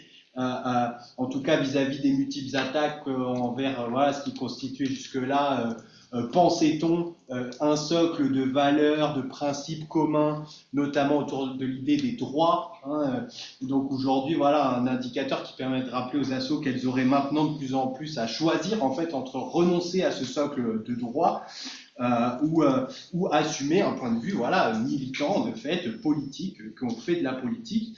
Donc ça, c'est une chose. Et puis voilà, que ce soit le sentiment de soutien par les pouvoirs publics, c'est pareil, ça permet de questionner dans nos assos, qu'est-ce que c'est ce soutien? Est-ce que ce soutien, on l'a négocié avec nous-mêmes, avec nos principes, avec d'autres? Et puis un indicateur que je trouve particulièrement intéressant, outre le fait qu'il y a quand même 47% de personnes qui se pensent mal financées pour leur fonctionnement, déjà, c'est un indice de dépossession, je dirais, des participants vis-à-vis de leur propre projet associatif. C'est l'indicateur, les conditions attachées aux appels à projets peuvent contraindre à créer des projets qui s'éloignent du cœur de la mission de l'association. Pour l'instant, encore une fois, 28%. Mais c'est pareil, là encore, on ne sait pas qui était derrière son ordi à répondre un petit peu, voilà et tout, mais ça vaut le coup, en fait, de faire résonner, je pense, ces questions dans les associations à chaque fois et d'en faire des débats, d'en faire des moments, et on verra qu'en fait, sûrement, ce sera plus, ou en tout cas, que dans plusieurs années, ce sera plus, et que si on avait fait l'enquête avant, ça aurait été moins, voilà, des choses comme ça. Et je pense qu'il faut quand même qu'on travaille sur sur les variations territoriales. Parce que je pense qu'il y a aussi un enjeu à finalement de riposte en mettant en compétition les régions, les territoires et tout ça, créer des incitations à être vertueux en termes de liberté associative, en faisant des classements, voilà, comme il existe, des indicateurs qui permettent incitation ou shaming, et pour ça, s'inspirer de certaines choses qui peuvent exister dans d'autres pays, notamment en Allemagne, ils font ça avec la démocratie directe, il y a l'association Mère démocratique qui fait ça. Voilà, des sujets sur lesquels il faudra se pencher par la suite. Merci beaucoup Thomas. Alors, il y a un certain nombre de réactions dans le chat. Est-ce qu'il y a peut-être aussi des réactions dans la salle? Je ne sais pas si... c'est vrai que je me retrouve à animer en fait, mais Audrey peut-être Audrey, Bénédicte, pardon. Oui. Je vais faire une petite provocation. Après tout, si le CER était une protection des associations, je pense qu'on peut, au niveau de Passons-nous, nous on s'est battu pour l'abrogation de la loi séparatisme, qui est une loi raciste fondamentalement, qui est une loi qui est fondamentalement une loi raciste. Le CER n'étant qu'un épiphénomène, mais là-dessus on ne s'est pas entendu avec le mouvement associatif en particulier, quand on a fait des réunions à un moment donné où il y avait l'abrogation du CER, et nous on demandait l'abrogation de la loi séparatisme. On voit ce qu'elle a produit aussi. Alors quand je fais de la provoque en disant ici le CER était une protection, c'est qu'on a bien connu avant. C'était au libre choix des préfets. On supprime. Ah oui, c'est gentil. Merci, sympa. Ça pouvait être un préfet qui supprimait une subvention à une association parce qu'elle recevait des sans-papiers dans l'association pour faire des animations, des loisirs ou peu importe. C'était même pas forcément dans un cadre de soutien aux sans-papiers. C'est le public de son quartier. C'est tout, elle les accueillait. On a vu aussi une autre association où c'était un contrat du préfet départemental qui là stipulait des choses qui étaient totalement illégales. N'empêche que pour pouvoir le faire annuler ce contrat d'engagement réciproque, je ne sais comment ils avaient appelé ça, une charte d'engagement réciproque, eh bien il a fallu se battre au niveau national pour que un jour, enfin, le ministère de la Ville demande au préfet de se retirer. Donc, j'exagère en disant que c'est peut-être une protection, mais au moins, il y a... La deuxième chose que je veux dire, c'est sur la géographie. On dit, c'est étonnant qu'Auvergne-Rhône-Alpes soit en queue, mais Auvergne-Rhône-Alpes, on pense tout de suite aux présidents de région. Les régions sont des petits financeurs des associations. C'est l'État d'abord. Et c'est pas parce qu'Auvergne-Rhône-Alpes, je ne sais pas si l'État est bien pire qu'en Seine-Saint-Denis. Moi, c'est mon territoire, hein, Seine-Saint-Denis, donc, ou que dans d'autres secteurs géographiques. Voilà. Donc, c'est quand même, relativisons l'histoire de Rhône-Alpes. C'était juste. Oui, là, c'est la localisation, c'est pas l'institution. Absolument, oui, c'est important de. Voilà, parce que sinon, on va pointer du doigt. Voilà. Mais par contre, on a eu des préfets dans les Hauts-de-France qui qui ont absolument sabordé toute initiative associative. Voilà, donc ils ont été mutés. À tous les échelons. Comment? À tous les échelons. À tous les échelons, oui, absolument. Ils étaient passés en Seine-Saint-Denis avant, donc on avait bien connu aussi. Voilà, c'était juste pas une provocation, mais je pense que cette question du CER, c'est bien plus. La loi séparatisme a ouvert les vannes d'un racisme totalement décomplexé et on en voit les effets aujourd'hui. Peut-être pour les interventions, si vous voulez prendre. Comme les États-Unis, en fait. C'est pour que les gens en visio puissent entendre, en fait. Donc ceux qui n'ont pas peur de s'approcher pour. Vous n'entendez pas? Vous n'entendez pas, donc il faut se mettre là. Bien, vas-y, commence. Oui, merci beaucoup pour cette enquête, c'est passionnant et surtout ça ouvre plein de pistes et d'envie de nouveaux terrains qualitatifs aussi pour compléter. Et donc notamment sur l'autocensure, au final on en a un peu parlé mais pas tant que ça, alors que je trouve aussi que c'est un résultat vachement important. Et donc moi dans mes questions il y avait... est-ce qu'il y a des questions qui ont été posées, peut-être là j'ai raté une information, mais sur les causes de l'autocensure. En gros, est-ce que l'autocensure est exclusivement liée à la crainte d'une sanction institutionnelle? Peut-être que simplement c'était le cadrage du questionnaire, vu que c'était les relations avec les pouvoirs publics, mais ou est-ce que dans les causes de l'autocensure, il y a d'autres variables, disons, par exemple la crainte d'être marqué, on va dire, ou stigmatisé politiquement, je presque envie de dire, par ses usagers, son territoire, son public, comme on l'appelle. Voilà, typiquement, je me demande si c'est, je sais que dans des assos pour celles que je connais dans la ruralité, il y a clairement ça, vouloir être intégré, etc. Et donc ne pas cliver. J'avais cette question-là et donc voilà, je m'arrête là. Merci. Question de Dominique, qui est de l'autre côté des écrans. Dominique, vas-y.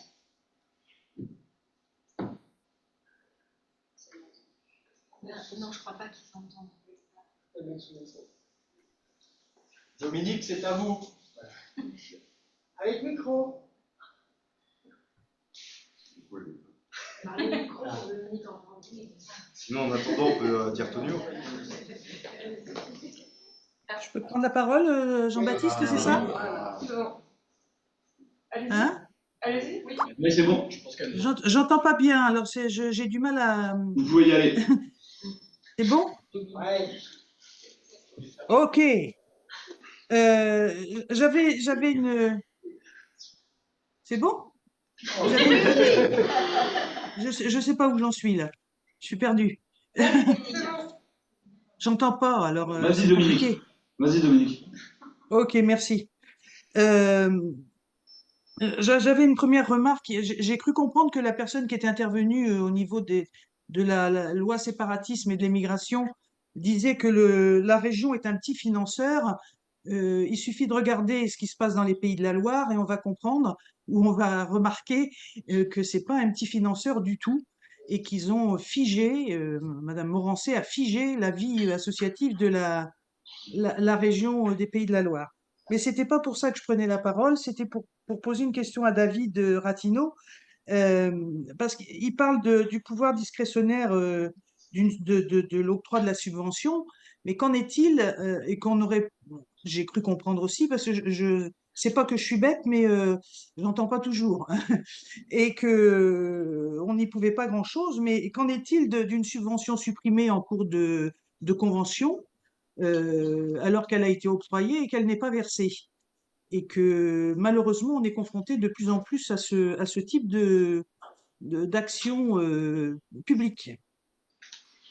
J'ai fini. On répond peut-être pas du tac au tac en fait. Pas du tac au tac. Pas du tac au tac. Si, bon. Si, c'est vrai. Juste assez rapide. Tu m'entends, Dominique, c'est bon?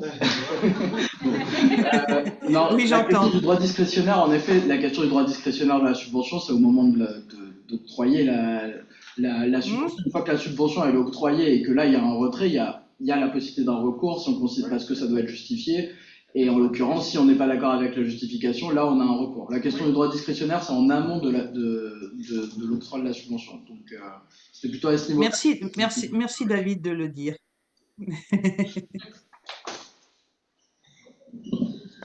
Ouais, très rapidement, je voudrais reposer une question, mais un peu à tout le monde. Moi, je suis Anthony Delfini, je travaille pour la coalition Coordination pour la défense des libertés associatives. Depuis plusieurs mois, voire années, on a construit un système de défense et d'accompagnement des associations attaquées.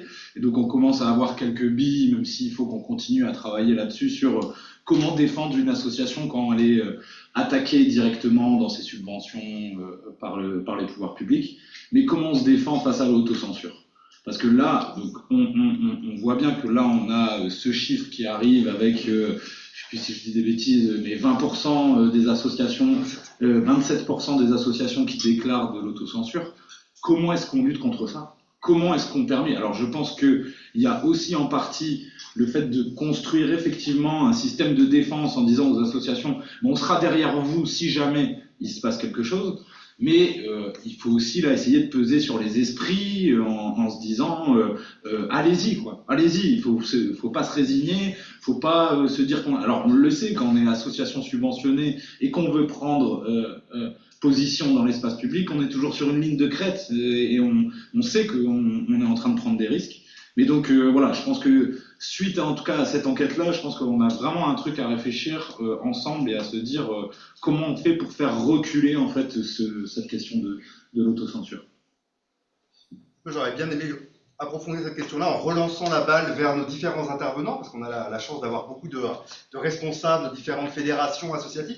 Nous, une hypothèse qu'on porte quand même avec un ensemble d'acteurs associatifs, c'est qu'une façon de répondre à l'autocensure, c'est précisément de s'attaquer au droit discrétionnaire de la subvention. Au fond, la question, c'est est-ce qu'on peut faire du droit discrétionnaire à la subvention une campagne et un enjeu de combat, en fait, ou est-ce que c'est mort? Au fond, moi, je crois que derrière cette histoire d'autocensure, en fait, on arrive à objectiver l'adage bien connu « on ne mord pas la main qui vous nourrit ». Et donc, et c'est ce que disait Fabrice, au fond, hein, c'est que souvent, on concentre nos énergies sur le montant des financements qui sont attribués et que, au fond, l'énergie est concentrée sur avoir plus de moyens pour le financement associatif. Nous, une des hypothèses qu'on défend, c'est de dire changer les modalités d'attribution des financements peut permettre quand même de rompre une bonne partie des mécanismes d'autocensure. Il suffirait que simplement les exécutifs ne soient plus les seuls à décider de l'attribution des financements, mais que ces choix d'attribution soient décidés collectivement pour qu'on puisse se permettre de mordre la main qui vous nourrit, puisque cette main n'aura plus un seul visage, mais sera le visage de la collectivité, avec une diversité de citoyens, d'associations, de représentants du monde associatif, d'élus de la majorité et de l'opposition. Nous, c'est une hypothèse qu'on fait, on se dit, ces commissions mixtes d'attribution des financements, ça changerait radicalement, au fond, la relation entre les financeurs et les financés, ça créerait de la symétrie. Moi, la question ce que j'avais envie, c'était de voir, est-ce que vous, depuis là où vous êtes, à la Fonda, à l'IFMA, à la LDH, à Ville et Banlieue, au mouvement associatif, vous vous dites, vous aussi, que c'est une bonne hypothèse pour lutter contre l'autocensure, où, en fait, c'est un objectif inatteignable. Les élus, on n'arrivera pas à les convaincre là-dessus parce qu'ils ne veulent pas perdre leur politique et leur volonté, leur capacité de définition de la politique associative discrétionnaire en droit, au fond. Je serais curieux d'entendre Gilles Deproust. Ou au contraire, il faut la mener, cette bataille-là, parce que certains commencent un peu quand même à ouvrir la porte là-dessus. On travaille avec un certain nombre de collectivités. Voilà. Qu'est-ce que vous en pensez? Et moi, je pense que ça devrait être en haut de notre agenda d'une certaine façon, et encore plus à la lumière de ces résultats. Je ne sais pas si certains veulent réagir. Monsieur Leproust, peut-être? Vous êtes le seul élu ce soir. Ouais. Vous êtes prêt à partager votre pouvoir d'attribution des financements? Alors, et il y en a d'autres dans la salle. On a commencé, enfin, une ville comme Allonne, par exemple, sur les subventions sportives, on a commencé à le faire parce que moi, j'étais adjoint au sport avant d'être maire, et on a travaillé avec le mouvement sportif pour mettre des critères de financement, et notamment, on a décidé d'accompagner, de prendre plus en compte dans les subventions les jeunes et la pratique féminine. Par exemple, je vais dire 1 euro par exemple par licencié, mais si c'est une femme ou un jeune de moins de 18 ans, c'est 2 euros. Donc, et là, on l'a collaboré, on l'a travaillé avec les associations excusez-moi, sportive. Moi, je pense de toute façon, plus on met de la démocratie, du partage pour essayer de trouver des critères qui soient les moins contestables possibles, plus on est efficace ensemble. Parce que, effectivement, ce n'est pas de l'argent qui appartient aux maires, aux équipes municipales, c'est de l'argent public. Donc, déjà, il faut bannir tout ce qui peut être comme clientisme, etc. Alors, en sachant tout de même qu'au bout du bout, c'est tout le débat d'ailleurs sur la démocratie participative, c'est que c'est le conseil municipal qui vote. Et que, voilà, donc, et pour l'instant, c'est comme ça la loi, quoi. Alors, pour le sport, c'est certainement plus facile ou moins difficile, on va dire moins difficile. Après, pour les associations, par exemple, culturelles, là, c'est quand même, c'est un beau chantier dans le sens positif du terme qui est devant nous, quoi, pour essayer de trouver des critères. Parce que des fois, entre la petite association de ma bouche, c'est pas péjoratif, il fait un travail remarquable du quotidien qui n'est pas forcément visible, et la troupe de théâtre professionnel qui est installée sur la ville, qui a des charges de personnel très importantes, on voit bien déjà la difficulté de trouver les critères qui fassent que les uns et les autres se sentent respectés et accompagnés. Je dis ça parce que je parle d'expérience de ville comme Allonne, où on a des associations sans permanent qui font un travail remarquable en termes culturels au bas des immeubles, et pas une compagnie de théâtre professionnel. Et que donc, qui ont à gérer à la fin de l'exercice de créer les conditions de maintenir, y compris les emplois qu'ils ont, quoi. Donc, moi, je suis très demandeur comme élu, et on ne réglera pas uniquement cette question-là en plan local. Alors, peut-être que je vais vous choquer ce que je vais dire, mais dans le même temps, alors c'est le système qui fait ça, on est parfois aussi confronté à des oppositions entre associations qui interviennent sur le même terrain, quoi, hein, qui trouvent que l'une a trop et l'autre réciproquement, qui fait que c'est un peu compliqué, parce que parfois, mais ça revient à ce que je disais précédemment, comme il y a une profonde crise de la politique, et que parfois l'intérêt particulier l'emporte sur l'intérêt général, et nous, on est garant de l'intérêt général. Donc, c'est comment trouver des process de travail avec les associations pour essayer effectivement de relever ce défi auquel nous sommes posés. Mais je pense qu'on a besoin, alors oui, pour ce qui me concerne, je pense qu'on a besoin effectivement de jouer encore plus, même si on le fait, d'aller encore plus loin dans la transparence et surtout de la co-écriture ou la co-construction des critères de subvention. Merci. Est-ce que d'autres veulent réagir? Jean-Baptiste? Jean-Baptiste est pour. Je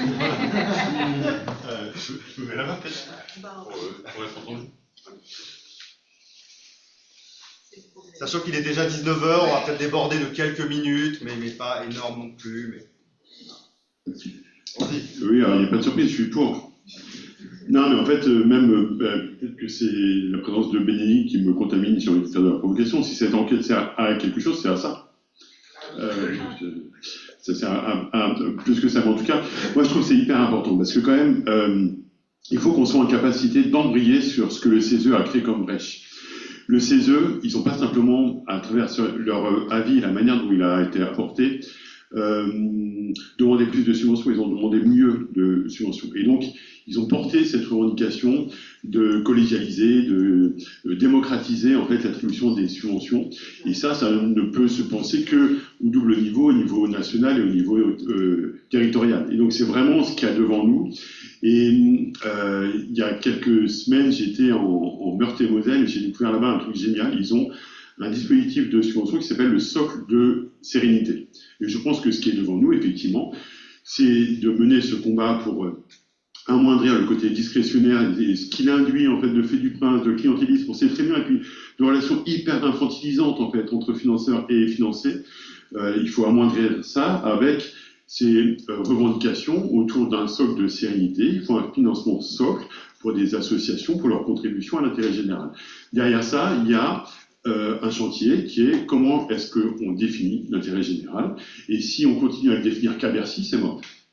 Non mais c'est clair. Et donc, il faut qu'on avance sur ça, il faut qu'on s'appuie, il y a quand même un magnifique rapport, c'est vieux, ça a presque 10 ans, mais le HCVA, le Haut Commissariat à la vie associative, nous a offert sur un plateau un certain nombre de pistes en 2016.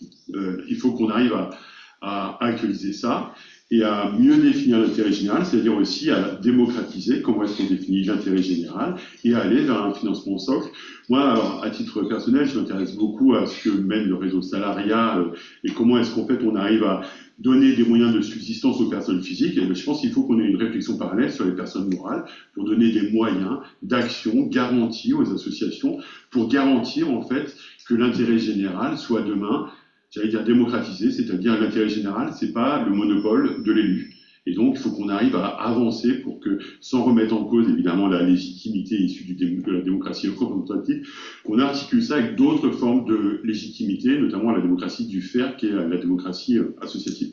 Donc oui, il faut y aller, quoi, c'est sûr.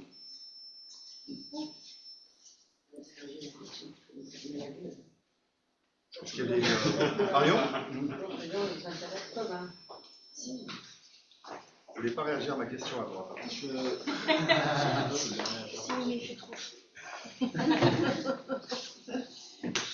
Marion Ruffier, membre du Bureau national de la Ligue des droits de l'homme. Merci d'abord, un grand merci pour tout ça. Je crois qu'en effet, ce que vient de dire Jean-Baptiste, c'est la question de l'intérêt général. En fait, je crois que la question n'est pas tant de savoir s'il faut supprimer le contrat d'engagement républicain, parce qu'à mon sens, le contrat d'engagement républicain et plus encore la loi séparatisme ont fait que le mal est fait. C'est-à-dire que, à mon sens, cette loi séparatisme et plus encore le contrat d'engagement républicain ont conduit à créer, à enrichir ou plutôt appauvrir l'intérêt général en mettant de nouveaux éléments dans l'appréciation de cet intérêt général, qui est de savoir est-ce que l'association est suffisamment républicaine, est-ce que l'association porte atteinte ou non à l'ordre public, et est-ce que l'association porte des combats politiques qui consisteraient à considérer que, eh bien, elle n'est plus vraiment d'intérêt général puisqu'elle a une voie politique. Et malheureusement, je crains que même si on vient en arrière, même si demain on n'a plus de contrat d'engagement républicain, eh bien, ce réflexe d'apprécier l'intérêt général de cette manière restera. Et c'est pour ça que j'abonde sur des idées, notamment d'une part la question des critères pour rappeler ce que c'est que l'intérêt général, c'est l'intérêt public local, c'est les actions de terrain qui sont menées au bénéfice des populations indépendamment des combats politiques qui sont portés par les associations, et la question de la transparence, parce que il n'y a que la transparence qui permettra d'identifier comment les autorités administratives ont évalué, apprécié l'intérêt général. Et je suis un peu défaitiste sur cette idée de contrat d'engagement républicain, parce que malheureusement, je suis assez persuadée que le mal est fait, parce que cette tendance d'examiner l'intérêt général au prisme de l'ordre public, à mon avis, elle ne repartira pas comme ça. Besoin de beaux mots au cœur. Allez, David.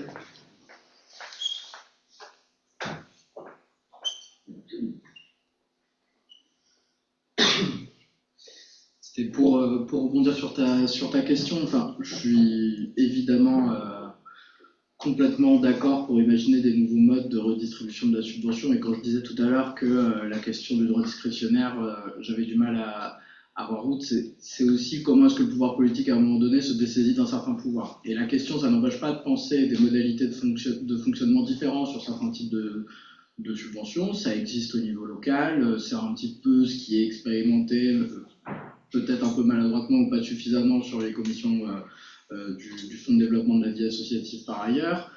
Après, ça reste encore un peu confidentiel, et je pense que le contexte politique n'est pas forcément ultra favorable à ce genre d'expérimentation à l'heure actuelle, ou alors au niveau local dans certaines collectivités. Mais je parle là plus d'un point de vue national sur le contexte.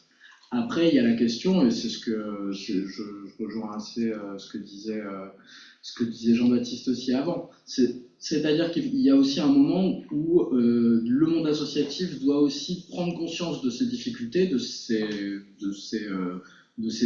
murs qu'il a face à lui, pour repenser aussi une manière de penser la subvention, de penser aussi le financement du monde associatif, et de se dire que comment est-ce qu'aujourd'hui on arriverait peut-être à penser une forme d'auto-organisation du monde associatif qui permette d'avoir des financements socles. Ça existe dans d'autres domaines. Je pense au monde syndical où il y a un financement du monde syndical. Est-ce que demain on pourrait avoir quelque chose un peu proche dans le monde associatif, par exemple, avec des fonds co-gérés par des associations voilà, je pense que c'est aussi ce type de choses qu'il faut qui doivent nous pousser à repenser aussi cette question du financement, des modes d'organisation un petit peu différents, où on doit peut-être aussi un petit peu s'affranchir du politique, non pas s'affranchir complètement, parce que le politique garde quand même une responsabilité vis-à-vis du monde associatif, mais on doit aussi pouvoir davantage s'affranchir du politique en repensant des modes de financement qui sont différents.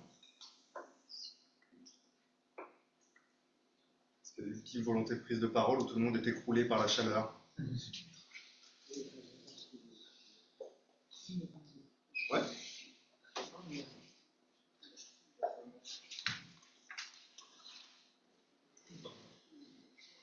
Bonjour, Sarah Bourdin, je travaille pour le mouvement associatif Centre-Val de Loire. Juste une question, est-ce qu'il est prévu de venir présenter justement les résultats de cette enquête en région et pourquoi pas débattre de cette proposition de commission paritaire d'attribution? Ça pourrait être un moyen justement peut-être d'enrichir et de pouvoir faire que les acteurs locaux s'approprient aussi ces enjeux.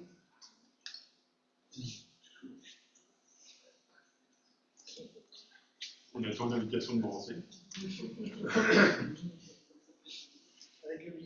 Peut-être pour dire deux mots là-dessus, effectivement, c'est vrai qu'avec le groupe, avec le collectif des associations citoyennes, avec la coordination Passons-nous, l'Observatoire et l'Institut Aminsky, on a développé des propositions. La première, c'est celle-là.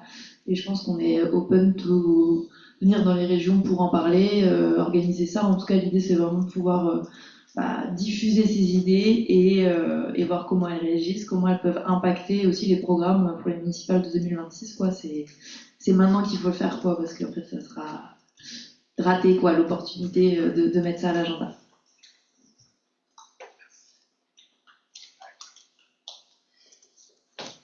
Alors on va peut-être en rester là, peut-être pour répondre quand même à la question un peu sur les suites. Donc je le disais en introduction, on n'a pas encore d'écrit en fait qui est associé à cette enquête qui a beaucoup traîné, mais ça me saurait tarder. Et donc à la rentrée en fait on aura une sorte de mini-rapport qui synthétise un peu ces résultats et qui ont vocation effectivement à être débattus et à servir de support à des débats, à des réflexions, notamment sur cette question de l'autocensure associative qui semble assez structurante. Et peut-être aux façons d'y répondre. C'est-à-dire que nous, effectivement, on fait un certain nombre de propositions